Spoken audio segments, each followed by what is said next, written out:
प्राचीन काल से भारतीय संस्कृति में नाट्य एक महत्वपूर्ण विद्या मानी गई है। अतः आपको भारत की विविध विद्या परंपरा में से एक नाट्य विद्या का भी, क्योंकि यह एक महत्वपूर्ण अंग है, उसका भी अध्ययन करना है। अब नाट्य विद्या तभी संपूर्ण होती है जब उसके साथ नाट्य गृह भी जोड़ा जाए। तो नाट्य गृह का निर्माण भी एक प्रकार से महत्वपूर्ण कार्य माना गया है। So in this topic we will learn about नाट्य गृह।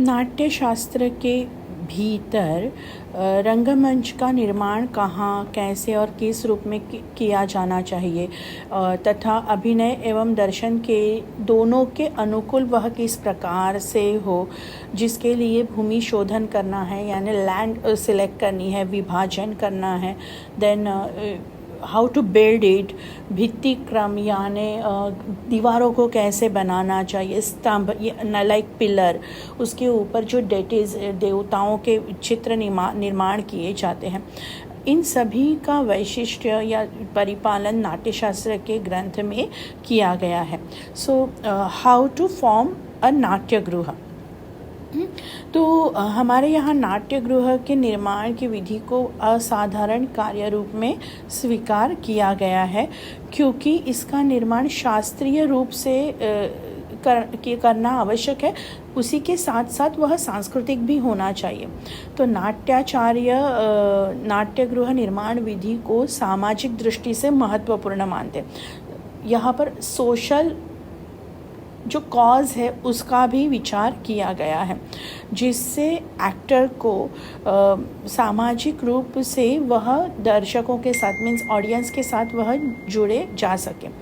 तो आचार्य भरत मुनि ने लिखा है नाट्यशास्त्र के दूसरे अध्याय के भीतर, श्रूयताम तद्यथा यत्र कर्तव्यो नाट्यगृहा तस्य वास्तुच्च पूजा च यथा योज्या प्रयंततः। अर्थात जिस प्रकार से नाट्य मंडप का निर्माण करना चाहिए और उसके वास्तु यानी नाट्य गृह की भूमि, आकार, परिमाण आदि तथा पूजा प्रयत्नपूर्वक जैसा करना चाहिए उसे आप आगे सुनिए, ऐसा भरत मुनि कहते हैं। सो भारतीय परंपरा के अनुसार प्रत्येक कार्य में पूजा विधि एक इम्पॉर्टेंट या अनिवार्य कार्य माना जाता है, काम माना जाता है, तो जिसका निर्वाह नाट्य गृह के निर्माण में भी किया गया है। और पूजा के साथ साथ फिर भरत मुनि आगे नाट्य गृह के निर्माण की विधि, हाउ टू फॉर्म, यह एक्सप्लेन करते हैं।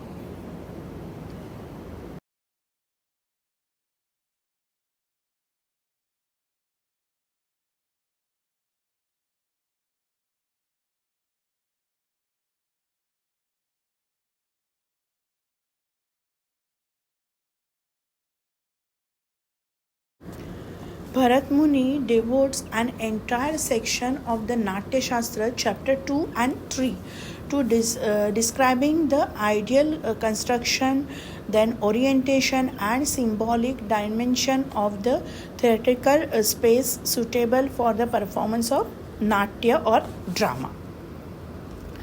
So the first thing is symbolic and scared nature of Natya Griha. So according to Natya Shastra, the Natya Griha is not merely a place for entertainment but a divine space, an earthly mirror of the crystal world.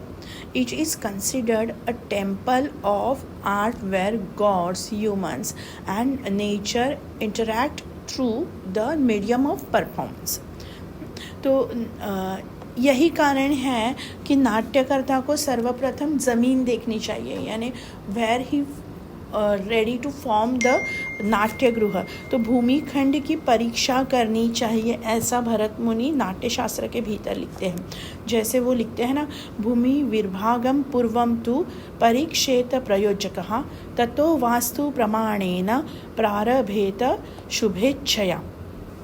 तो पहले वह भूमि शोधन करने के लिए कहते हैं। So before the construction of the treater rituals of sanitation fiction were conducted, invoking deities and that space. These reflect the deeply spiritual context in which ancient Indian theatre was performed. Theatering drama as a sacred duty like dharma and spiritual offering like yajna.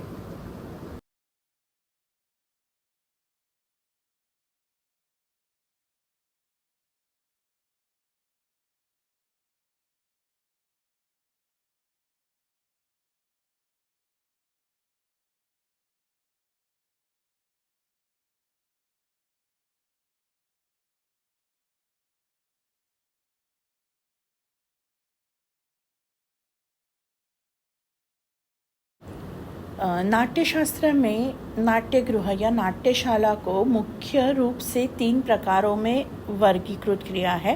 पहला है विकृष्ट यानी rectangular, second is चतुरस्त्र means square, and त्रयस्त्र यानी triangular. ठीक है, तो इन 3 रूपों में इसका प्रमुख वर्णन किया है। सो विकृष्ट कैसे होगा? जिसका शेप, जिसकी लंबाई और चौड़ाई निश्चित की गई होगी, that is the longest type and ideal for large audience and grand performance. अब सेकंड जो है दैट इज़ चतुरस्त्र और स्क्वायर जो है, it is a medium size and allowing for the balance view and ideal acoustic, जिसकी सारी भुजाएं यानी जिसकी लंबाई चौड़ाई सेम होगी, कहीं पर भी वह अलग नहीं होगी। एंड थर्ड इज़ द त्रयस्त्र। यह नाट्यगृह त्रिकोण की शेप में होगा यानी ट्रायंगुलर शेप में होगा। The smallest used for intimate performance और limited audience. So each type was to constructed based on the specific needs of the community, scale of performance and geographical consideration.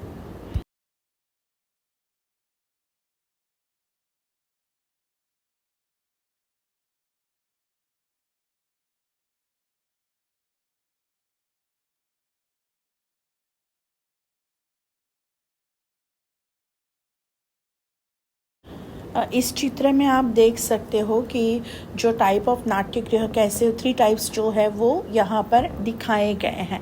So according to Natyashastra ना, नाट्यगृह का निर्माण के लिए कुछ rules and regulation है, कुछ दिशा निर्देश बताए हैं उन्होंने।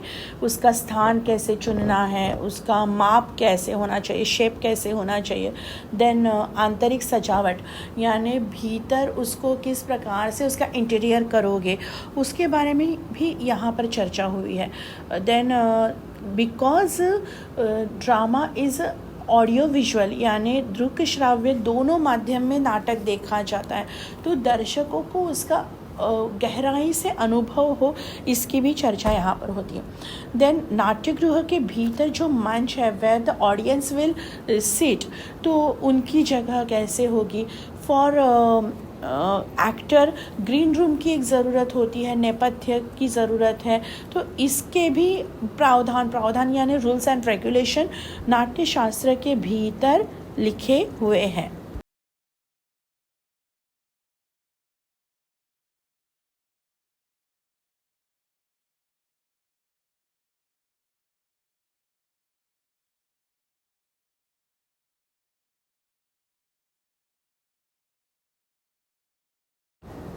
Bharat Muni provides detailed instruction for the dimensions of the नाट्यगृह।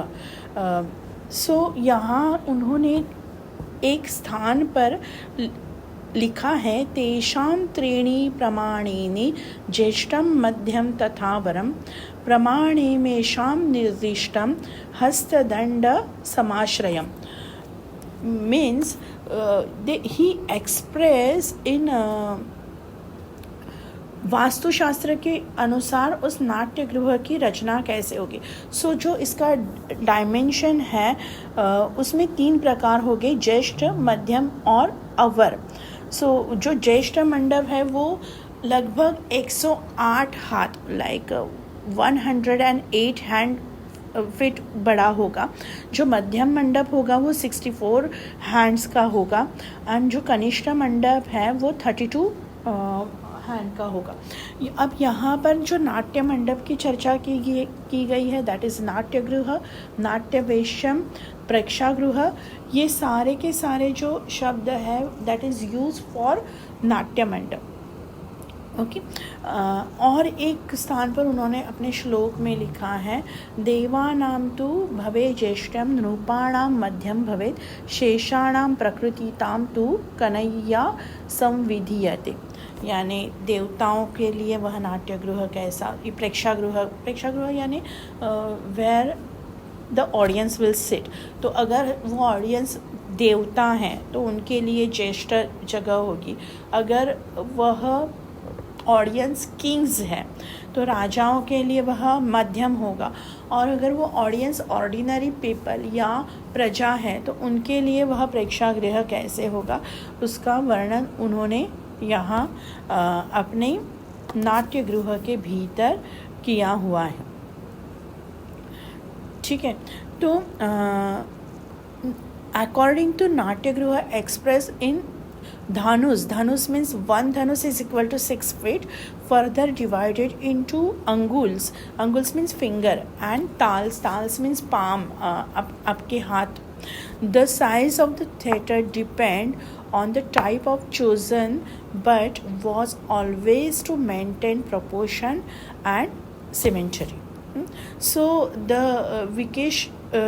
विकृष्ट यानी जो रेक्टेंगुलर शेप है ना, विकृष्ट के भीतर लगभग 108 हैंड की उसकी लंबाई होगी, उस qubits longs and 54 qubits width. यानी उसकी जो प्रपोर्शन होगा वह 108 इंटू 54 क्यूब्स, इतना बड़ा वह विकृष्ट होगा. देन चतुरस्र type of major equal length and equal breadth. यानी वह चारों ओर से एक जैसा ही होगा. एंड त्रयस्त्र is the triangular shape with guidance of maintaining acoustic balance. तो उसके भीतर मापों का क्रम किया हुआ है. ठीक है.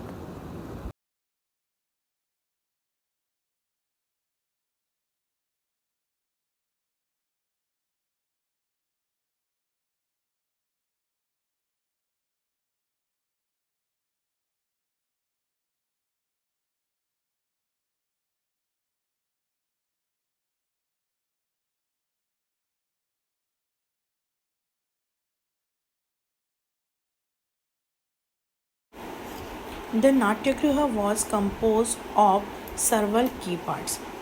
First, Rangapit or main stage. The stage was the sacred area where performance took place. It was raised and clearly demarcated. Bharat Muni prescribed dimensions of the stage which could accommodate dramatic action, dance and group scenes. Second, Nepatya or backstage. The backstage area was used for makeup, dressing and preparation. This was often behind a curtain and hidden from the audience. This space had functional and symbolic importance, making the transition from the real to the representational world. Third is Matwarni or stage entrance. The Matwarni was decored entrance between the stage and the audience. It served both a practical and ritualistic functions, often acting as the transitional zone for actor, prekshagriha or audience area. This was the sitting space for spectres, also called prekshamandal. Each was divided based on social norms, possibly by caste, gender, or status. The best seats were reserved for king, priest, and nobles. Kutasthan or side room or green room. Side chambers used for storing props, instruments, or for the entry exit points for actors. These were built symmetrically on either side of the stage.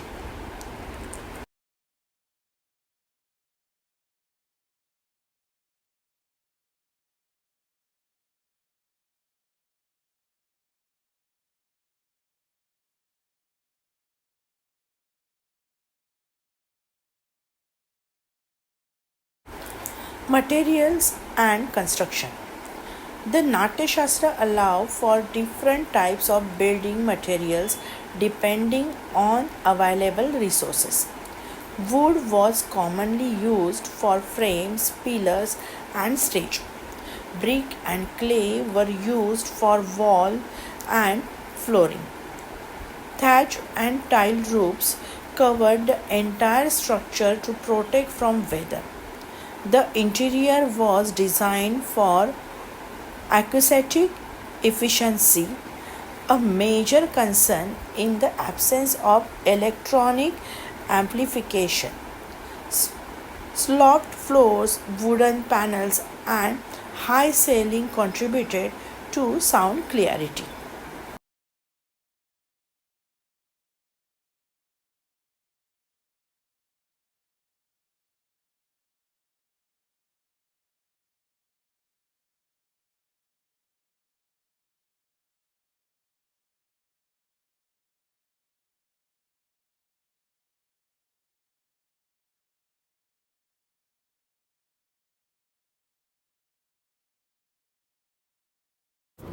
In Natya Shastra, ornamentation and symbolism are integral to the Natya Griha and the performance itself, enhancing the dramatic experience and conveying meaning to the audience.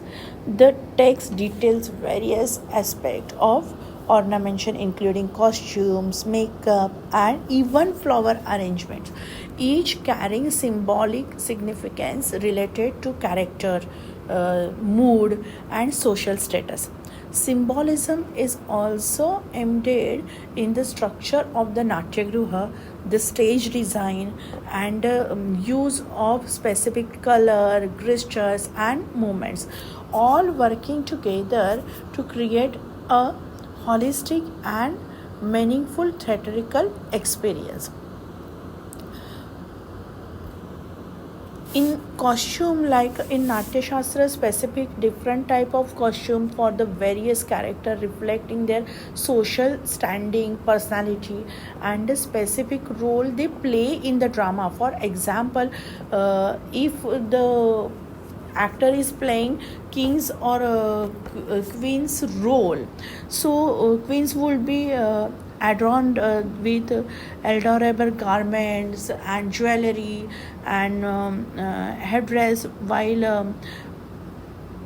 if while simple while common people would be wear a simple attire. Okay. Also same with makeup. So makeup is used to enhance the actor features to further distinguish character. Even flower arrangements. The Natya Shastra also details various flower arrangements for decorating the Natya Griha and adorning the actors. Like Bharat Muni described 5 types of flower arrangements, जिसमें विशिष्ट या वितद या संघात्य टेपिट and और प्रैलम्बिट, इस प्रकार से उन्होंने बताया है कि कैसे वहाँ पर फ्लावर की अरेंजमेंट करनी चाहिए। एंड सिंबॉलिज्म के भीतर आता है स्ट्रक्चर ऑफ नाट्यगृह। सो नाट्यगृह प्रोवाइड्स डिटेल्ड डिस्क्रिप्शन ऑफ नाट्यगृह including dimension and layout which is symbolic of the Cosmos and the human body. फिर उसके भीतर स्टेज डिज़ाइन भी आएगा। So stage design including the use of different level and spaces is symbolic of the different world of realms within the play. And the color, specific colors are used to represent different emotions and moods. For instance, red light be used to represent anger or passions, while white might represent peace or purity, like this.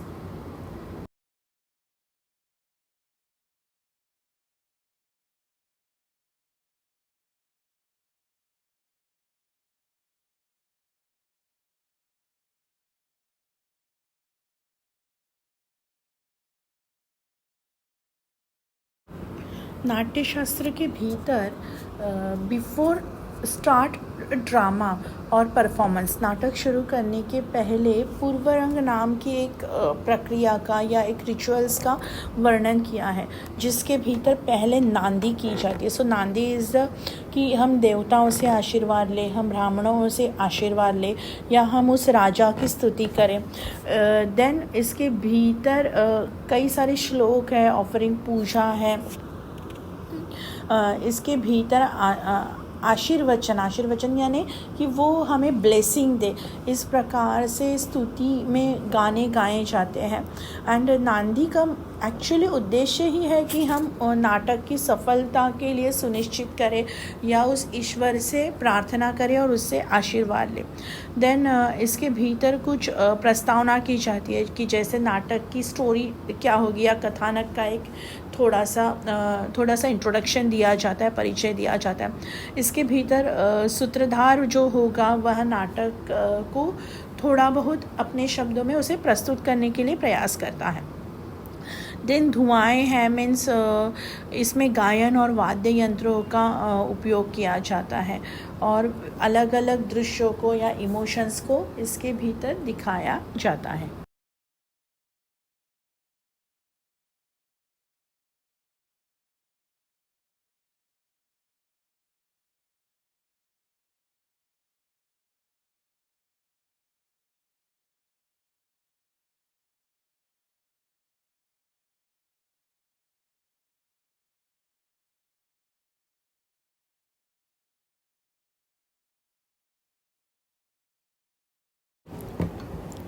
Indian traditional theatre forms encompass a rich variety of dramatic, musical, and dance based performance, each with its unique regional style and historical context.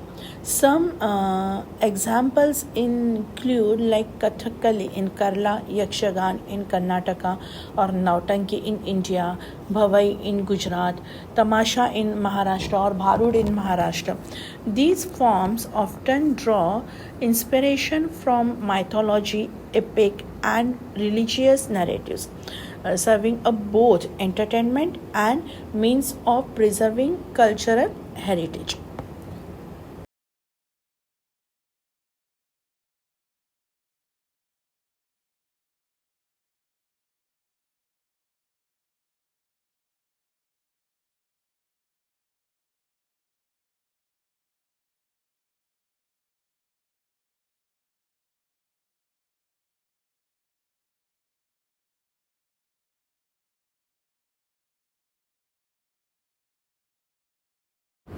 Natyashastra के भीतर एक श्लोक लिखा है, यतो हस्तः तथो दृष्टि, यतो दृष्टि तथो मनः, यतो मनः तथो भावा, यतो भावा तथो रसा।